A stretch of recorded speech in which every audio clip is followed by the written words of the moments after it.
اور ایک حدیث تو بیٹیوں کے لیے اتنی نرالی ہے، اللہ کے حبیب علیہ السلام فرماتے ہیں جس کا مضمون ہے بیٹیوں کو برا مت کہو، بے شک میں بھی بیٹیوں والا ہوں۔ یہ جملہ کتنا پیارا ہے، میں بھی بیٹیوں والا ہوں۔ مگر آج گھر میں عجیب جھگڑے ہیں، اس بات پر لڑائیاں ہو رہی ہیں، بیٹی نہیں بیٹا نہیں ہو رہا، اپنی بیوی کو تانے دیتے ہیں۔ اللہ کے بندو، وہ آپ کی زوجہ ہے، عورت کے ہاتھ میں نہیں ہے، اس کے اختیار میں نہیں ہے، یہ اللہ کی دین ہے۔ اب تو میڈیکل سائنس بھی یہ بتاتی ہے کہ جناب عورت سے زیادہ مرد کا معاملہ ہوتا ہے، لیکن اللہ جسے چاہے عطا فرمائے۔ لیکن اس بنا پر اپنی بیوی پر ظلم کرنا، اپنی بیوی کو تانے دینا، اس کے لیے زندگی مشکل کر دینا، خدا کے واسطے ایسا نہ کر۔ امام عطا رحمۃ اللہ تعالی فرماتے ہیں کہ جو یہ چاہے کہ اس کی عورت کے حمل میں لڑکا ہو تو اسے چاہیے کہ اپنا ہاتھ عورت کے پیٹ پر رکھ کر کہے ان کان ذکرن فقط سمیتہ محمدن، یعنی اگر یہ لڑکا ہوا تو میں نے اس کا نام محمد رکھا، انشاءاللہ لڑکا ہوگا۔ آقا کے نام کی برکت دیکھو انشاءاللہ۔ مگر یہاں میں ایک چھوٹا سا باریک نقطہ ضرور عرض کروں گا۔ یقیناً لڑکا بیٹا بہت بڑی نعمت ہے، مگر بیٹی بھی بہت بڑی سعادت ہے۔ بہت ساری حدیثیں ہیں بیٹیوں کے فضائل پر۔ نبی پاک علیہ السلام فرماتے جس کا مضمون ہے کسی کی 3 بیٹیاں ہوں، اس کی اچھی پرورش کرے تو اللہ پاک ماں باپ دونوں پر جنت واجب قرار دے دیتا ہے۔ ایک صحابی نے کہا حضور 2 بیٹیاں ہوں، فرمایا 2 بیٹیاں ہوں پھر بھی جنت واجب ہو جاتی ہے۔ کسی نے عرض کی حضور 1 بیٹی ہو، فرمایا 1 بیٹی ہو پھر بھی جنت واجب ہو جاتی ہے۔ حدیث پاک ہے جس کا مضمون ہے کہ سن لو تم میں سب سے بہترین وہ ہے، دا بیسٹ امنگسٹ یو۔ آقا فرماتے تم میں بہترین وہ ہے جو اپنے گھر والوں کے ساتھ بہترین ہے۔ فرمایا میں تم سب سے زیادہ اپنے گھر والوں کے ساتھ بہترین ہوں۔ بلکہ ایک حدیث تو استاد صاحب تصدیق امیدیں فرمائیں گے کہ ایک حدیث میں تو براہ راست زوجہ کے بارے میں فرمایا کہ تم میں بہترین وہ ہے جو اپنی زوجہ کے ساتھ بہترین ہے۔ اب بتائیں ہم زوجہ کے ساتھ کیسے ہیں؟ شادی تو کیا ہوئی اس بیچاری کے، لگتا ہے دل گردہ کچھ ہے ہی نہیں اس کے اندر، جو دل میں آیا اسے کہہ دیا۔ لوگ کہتے ہیں پیر کی جوتی سمجھتے ہم۔ کبھی آپ نے سوچا ہے کہ وہ کتنی بڑی شریک حیات ہے؟ حدیث بتا رہی ہے کہ تم میں بہترین وہ ہے جو گھر والوں کے ساتھ، زوجہ کے ساتھ بہترین ہے۔ مگر آج شاید بہت سارے گھروں میں، یقیناً کچھ بیویاں بھی ایسی ہوتی ہیں، لیکن میں چونکہ مردوں سے مخاطب ہوں کہ ہمیں میں سے جن کو اللہ نے یہ نعمت دی ہے، شریک حیات دی ہے، تو وہ بھی دل رکھتی ہے۔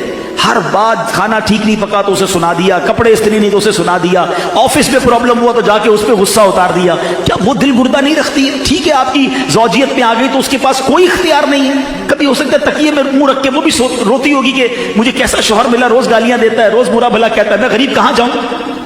خدا کے واسطے ایسا نہ کرے، اس کا بھی دل ہے، اور اگر اس کی دل آزاری کی تو قیامت کے دن اس پر بھی جواب دینا پڑ جائے گا۔ قربان جائیے میرے شیخ طریقت امیر اہل سنت ایک بار مدنی مذاکرے میں کیا فرماتے ہیں؟ آپ فرماتے ہیں کہ اگر سیٹھ نے اپنے ملازم کا دل دکھایا ہے، ناجائز اس کی حق تلفی کی ہے، اس کو ملازم سے معافی مانگنی ہوگی۔ شوہر نے اپنی بیوی کا دل دکھایا ہے، شوہر کو بیوی سے معافی مانگنی ہوگی۔ آپ فرماتے باپ نے ناجائز اپنے بچوں کا دل دکھایا ہے، بچوں سے معافی مانگنی ہوگی۔ اور سنو آگے بڑھ کر بات فرمائی، فرمایا اگر پیر نے اپنے مرید کی دل آزاری کی ہے، حق تلفی کی ہے، تو پیر کو معافی مانگنی ہوگی۔ یہ کتنی بڑی بات ہے، مگر پھر آپ نے اس کو ڈسکرائب کیا، کیوں؟ آپ فرماتے خود سرکار دو عالم علیہ الصلوۃ والسلام صحابہ کرام کے سامنے فرمایا کرتے کسی کا حق آتا ہے تو مجھ سے لے لے۔ یہ کیسی شاندار تربیت ہے۔ اور آج میں کہوں میں بیوی سے معافی مانگوں، ارے میں مرد ہوں، ارے تم مرد بھلے ہو مگر مسلمان پہلے ہو، کی ہے دل آزاری تو مانگنی پڑے گی معافی، ورنہ ایسا نہ ہو قیامت کے دن وہ مظلوم کھڑی ہو جائے۔ اے میرے پیارے اسلامی بھائیوں، اپنی زوجہ کی اہمیت سمجھنی ہونا۔ کبھی ایک دن ہم سب اصل بعض اوقات ہمیں لگتا ہے میں باہر جاتا ہوں، اتنا کماتا ہوں، اتنی محنت کرتا ہوں، یقیناً آپ کام کرتے ہیں، مگر وہ جو گھر میں کر رہی ہے نا وہ ہم نہیں کر سکتے۔ کبھی کر کے دیکھ لیں، ایک دن چھٹی والے دن کہے سارے گھر کے کام میں کروں گا، بچوں کو میں سنبھالوں گا، تو پنجابی میں کہتے ہیں نا لگ پتا جائے گا، بندہ کہے گا وہ باری ٹھیک تھا بھائی، ہے جس کا کام اسی کو ساجے، ٹھیک ہے۔ اور میں نے اس کا مظاہرہ پتہ ہے کب دیکھا ہے؟ جب کسی کے گھر میں اچانک بیوی دنیا سے چلی جائے، ہاں اس سے پوچھو، جب اس کو بچے سنبھالنے پڑے، جب اس کو گھر سنبھالنا پڑا، پھر اندازہ ہوا کہ مجھے تو کتنی آسانیاں تھیں، میرے کپڑے تیار، میرا کھانا تیار، میری دوائی پینی تو دوائی تیار، اور پھر بھی میں باتیں ہی سنا دوں۔ کبھی آپ نے سوچا؟ اچھا یہ میں بڑی عجیب بات کر رہا ہوں، ہو سکتا ہے کوئی کہ مولانا صاحب کو کیا ہو گیا، میں اسلام کی بات کر رہا ہوں۔ میں نے آپ کو آپ کے نبی کی حدیث سنائی ہے، سرکار دو عالم علیہ الصلوۃ والسلام سے سوال ہوا کہ آپ کے لیے سب سے پسندیدہ شخصیت کون سی ہے؟ حضور آپ سب سے زیادہ کس سے محبت فرماتے ہیں؟ آپ سوچو نبی پاک نے کیا جواب دیا؟ آپ نے فرمایا عائشہ رضی اللہ تعالیٰ عنہ، ہماری امی حضور کا نام لیا، سرکار نے اپنی زوجہ کا نام لیا، بیسٹ، سب سے زیادہ نبی پاک محبت فرماتے۔ ہم تو اظہار بھی نہیں کر سکتے، کبھی اپنی زوجہ کو شکریہ کہا، آپ کی بڑی مہربانی، آپ مجھے اتنی خدمت کرتی ہیں، آپ کے لیے میں آج تحفہ لایا، آپ جب دیکھو میری خدمت کرتی ہیں. ارے نہیں یار میں کیسے کہہ دوں، میری عزت کم ہو جائے گی. کس نے کہا کم ہو جائے گی؟ ہاں یہ ضرور ہے گھر والوں کو لگے گا طبیعت ٹھیک نہیں ہے، لگتا ہے کہ انہوں نے شکریہ کہنا شروع کر دیا. چائے پیش کی تو جزاک اللہ ہے، کھانا پیش کیا تو جزاک اللہ. 25 سال سے تو آج تک نہیں کہا، آج کہنا شروع کر دیا. وہ بیچاری پوچھے گی طبیعت تو ٹھیک ہے، لیکن آپ کہنا نہیں بیان سن کے آیا تب روز جزاک اللہ کہوں گا. ہاں گھر کا ماحول اچھا ہو جائے گا. ان کے چہرے پہ بھی مسکراہٹ آنی چاہیے. میں آپ کو ایک اور بات سمجھاتا ہوں کہ آپ کبھی سوچئے گا ہماری زوجہ کی شاید ہر دعا میں ہم ہوتے ہیں، ہر دعا میں ہم اپنے سہاگ کے لیے، اپنے بچوں کے والد کے لیے دعا مانگتی ہیں. ہم کتنی دعا مانگتے ہیں اس کے لیے، یہ غور کیجئے. لیکن یقین کریں شاید آپ کو اندازہ نہیں ہے. میں اس لیے اس بات کو بہت کلوزلی سمجھتا ہوں کہ میں نے بہت کلوزلی اپنے امی ابو کو دیکھا. میری والدہ دنیا سے چلی گئیں، ابو دنیا میں تھے. میں نے جب ابو کی تنہائی دیکھی نا اور ان کی کیفیت دیکھی، ہم سمجھتے جوانی میں میاں بیوی ضروری ہیں، یہ رشتہ مرتے دم تک ضروری ہے، بڑھاپے میں زیادہ ضروری ہے.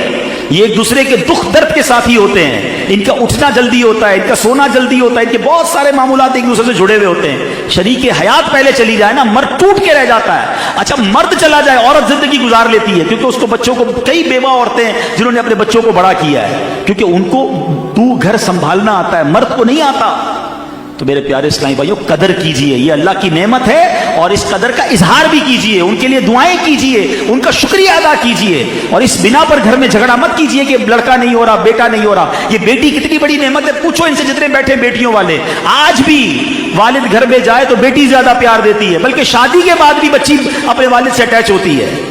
تو یہ بہت بڑی نعمت ہے، گھر کی رونق ہے. لوگ کہتے ہیں بیٹا نہیں ہوگا تو رزق کا کیا ہوگا، پھر کدھر گیا تمہارا ایمان؟ میں جانتا ہوں 4 بچیوں کے والد سے، ہمارے رشتہ دار ہیں، 4 بیٹیاں، ایک بھی بیٹا نہیں ہے. کہتے ہیں یار جب بیٹی اللہ نے دی ایسا رزق دیا، میری تو عقلیں حیران ہے مال کدھر سے آ رہا ہے.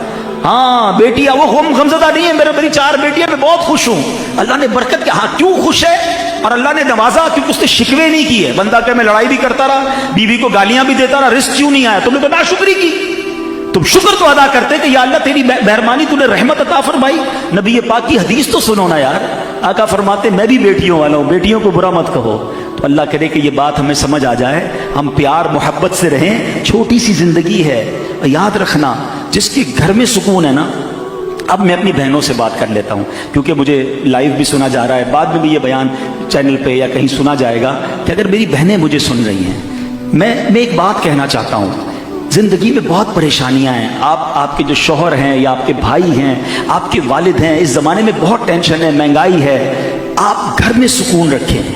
جس کے گھر میں سکون ہے نا وہ باہر بڑے بڑے طوفانوں سے مقابلہ کر لیتا ہے، لیکن جس کے گھر میں ٹینشن ہے